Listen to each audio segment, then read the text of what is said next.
It was a very interesting presentation from Michael. I have 3 boys back home. I was just thinking whether or not I could get one of those tug of wars to my garden. That would be really great. I think that would be a lot of good playtime with that.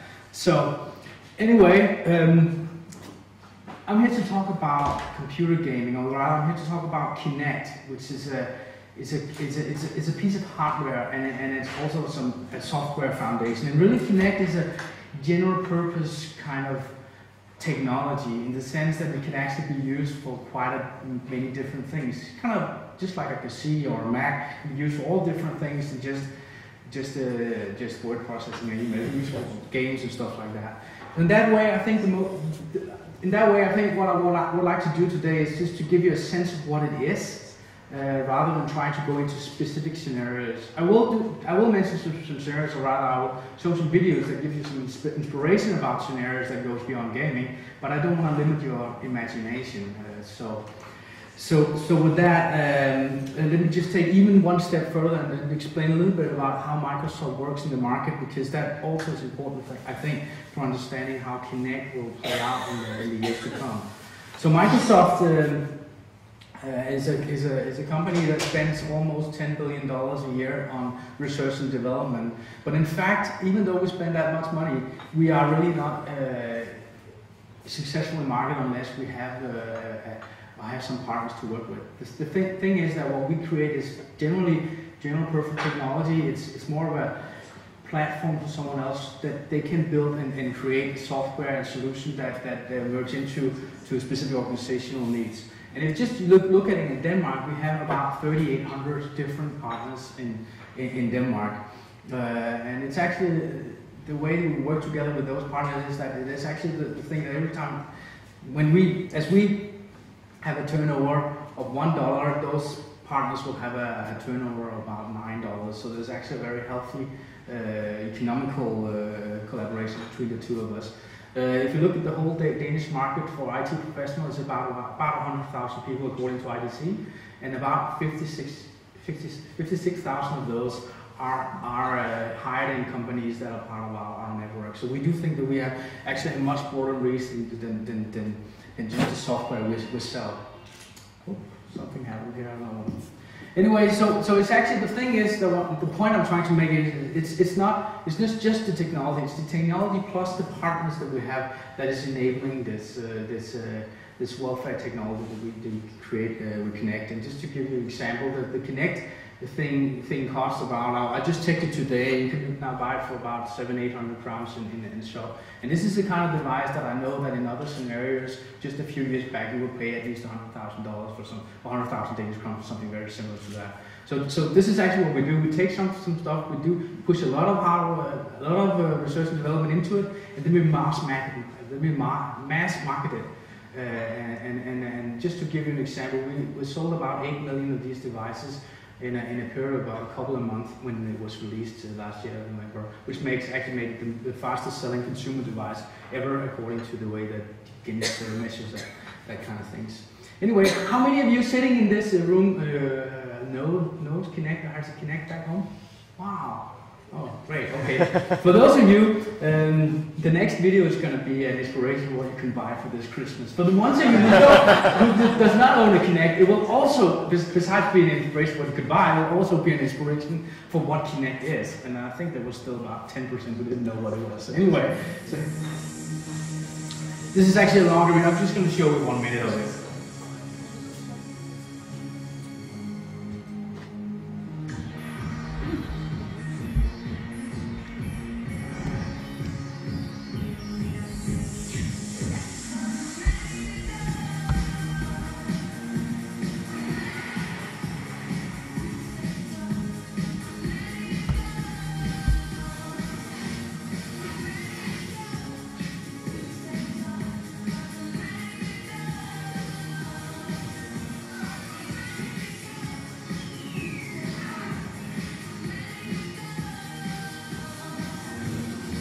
This one makes my other sound crazy.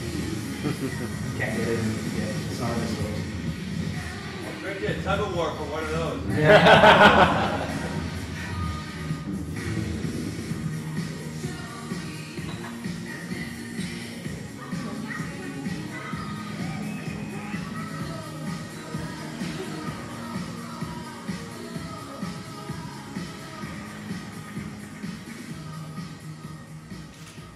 So this video goes on for about, this isn't an ending I put in there, just like those guys. But this video goes on for about 4 or 5 minutes. So there's a massive lineup of new software coming out for the Christmas, obviously. So but let me just dig in just a little bit into what Kinect actually is. Kinect is a device. You can show a picture of it right in a couple of seconds. But it does motion recognition, it does facial recognition, it does voice recognition, meaning you can actually speak to it. In many ways, it's just kind of a substitution for what we used to know on the Xbox, which would be the controller. And the thing is that what we're seeing is the games coming out and the investments coming out is actually broadening the market. Just like the Wii was actually game-changing in this sense, because they actually made a console that had the opportunity to reach a new audience. It's kind of what you call a blue ocean strategy. You go out and sell something to an audience who would not buy some of the other devices on the market. This is actually also what we're doing with Kinect. So we're putting people in the center. I'm rushing through this presentation because we only have 18 minutes. So you're doing all right. You're doing all right. Good. So what is Kinect? What's inside Kinect? So Kinect is a combination of a number of things. One of them is being an RGB camera, which is just an ordinary camera, a red, green, blue camera. But it also has a depth sensor, and then it has this multi-array microphone that enables it to listen much well. So the RGB camera creates a standard image, and it's also that camera that we use for facial recognition. Or actually, the camera takes the picture, and then we use software to do facial recognition. And when I stand in front of my Kinect at home, it recognizes me as me. And if my oldest son, he stands in front of it, recognizes him. So it does that fairly well. Then it has a 3D depth sensor. It's actually an infrared projector, so it sends out an infrared signal into the room, and combining the feedback, it's actually capable of getting a 3D image of what's going on in that room. And then, as I said, the multi-array microphone solves some of the issues with the voice recognition, because it's capable of getting a sense of where the voice is coming from. It's much easier for it to recognize what's going on. The research that led up to this is, let me try and go back a couple of years. Just going to skip this. So this is where we were for around about 2006, 2007. We had done a lot of research in Microsoft research, and we were actually getting into a situation where we could take an image and then we could recognize the objects in the image. So there's an image of some cows, and then the computer could actually recognize this as cows. It also takes a more complex image. So this is a person, this is a sky, a road, a tree, and some grass, an airplane, a building. So we had the technology that we put in a situation we could recognize objects in a still photo. That's where we were about 5, 6. And that was actually going quite well. We also had some technology and some research that put us in the situation where we could actually recognize specific movements. The thing was that the way this worked was we would capture a video, and then we would feed this video into a computer, and then that computer would work out, probably in a couple of minutes, it would work out how the person was moving around. And every time we took a new capture of the video, the person had to stand the same way and then had to start moving from there. Obviously, that would not give a very good gaming experience. So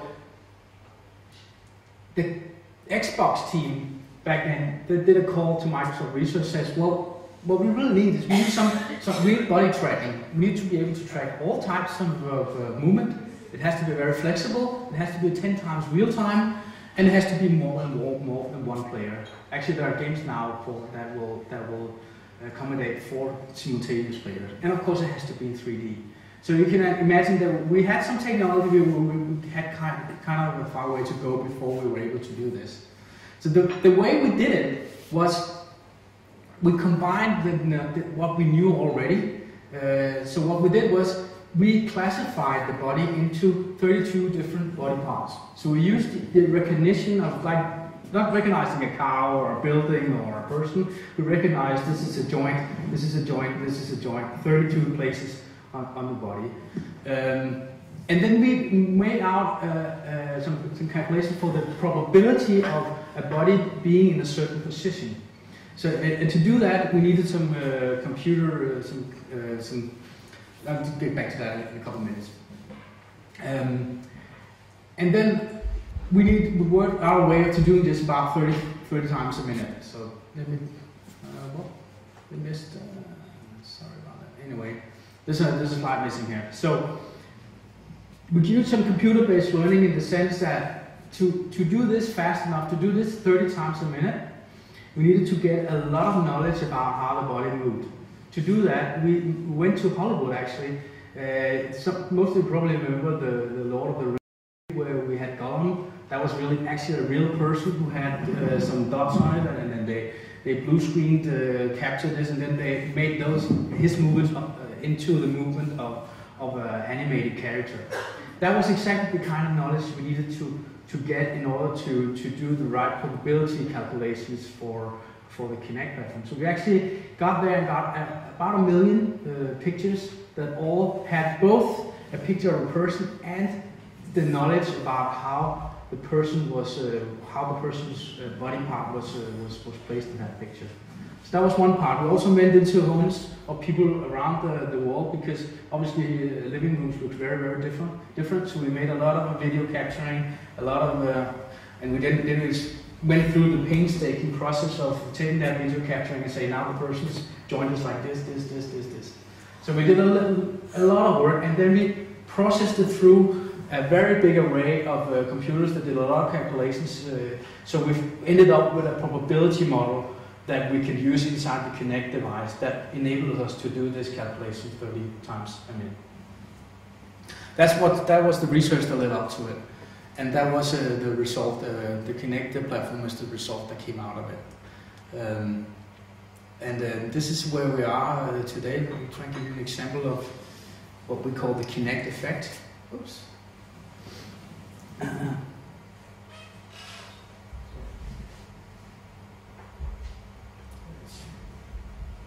This is not the Kinect effect. This is my computer give me a hard time. Just give me a second. It's a newer version of PowerPoint, isn't it? Yeah. I just decided to put in a newer video with high resolution just before I went out the door, which is probably not the right solution. That was not a good decision.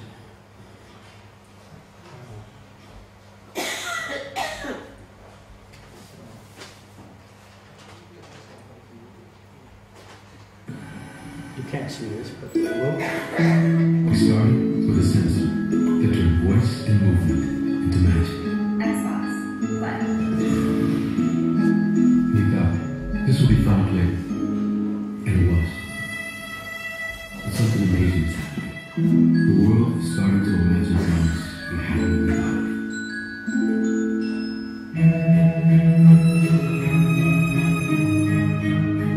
Unexpected things.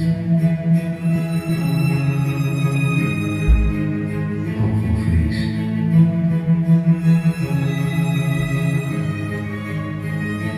Beautiful things.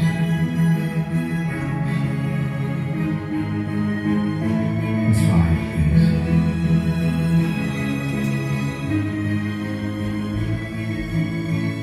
Which is why, even though the world keeps asking us what we'll do with Kinect next, we're just as excited to ask the world the same thing.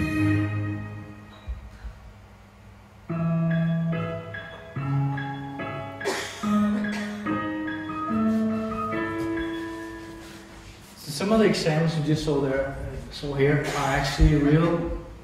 So we actually done some real prototyping with a hospital in the US, where what's it called?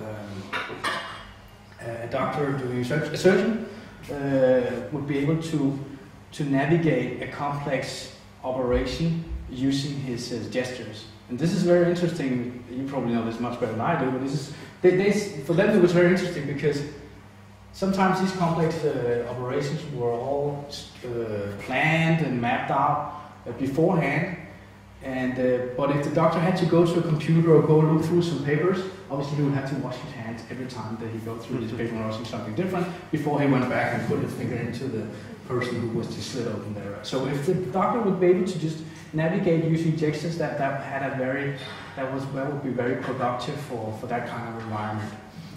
Obviously, we're also having a dialogue with some Danish partners who are looking into using this for rehabilitation purposes for people who need to follow through a training program. The thing is, you cannot cheat the Kinect. It will look. You can't, like with the Wii. I'm not trying to down talk the Wii. It's just with the Wii, if you want to run, you can just go like this.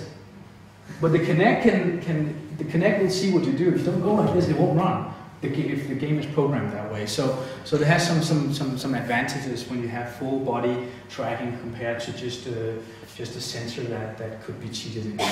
So the thing is, right now so to develop Kinect games, not just for Xbox, but Kinect games for your PC or Kinect applications which are not games or serious games or whatever for the PC, we released what we call a software development kit, which is right now it's available for universities, and whoever wants it in a free version, you can download it. There's a link, I can send it to you. However, it's non-commercial, which means that I just need to switch back to the presentation here. So it can't be used for companies that create products they want to sell. However, next year, early next year, I don't have the exact date, but early next year we will make a Kinect software development kit available for companies who want to create products they create on PCs or some other devices. So this is something that's going to be generally available.